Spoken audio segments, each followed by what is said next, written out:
Guys এই ম্যাচের ভিতরে এত থার্ড পার্টির কবলে পড়ছি তোমাদের বলে বুঝাতে পারবো না। গাইস পিছে সামনে সবখানে থেকে আমাকে থার্ড পার্টি করতেছিল।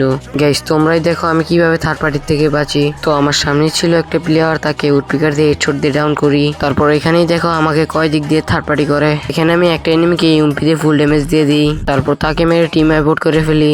তারপর সামনে দেখি একটা প্লেয়ার আর পিছনে থেকে থার্ড পার্টি করা শুরু হয়েছে। এখানে আমি তাকে ইউএমপি দিয়ে ফুল ড্যামেজ দিয়ে দিই আর এনিমি ডাউন করে ফেলে। তারপর আমি কিল চুরি করি। আবারও দেখো পিছন থেকে সামনে থেকে ড্যামেজ দেওয়া শুরু হয়েছে। তারপর আমার সামনেই দেখি একটা প্লেয়ার চলে আসছে, তাকে থার্ড পার্টি ডাউন করে ফেলছে। আমি এখানে কিল চুরি করতে চাইলেও কিন্তু কিল চুরি করতে পারি না। আর একটা এনিমি আমাকে প্যাকের ভিতরে গ্রেনেড দেওয়ার চেষ্টা করে। আর দেখো তাকে কিভাবে মারি।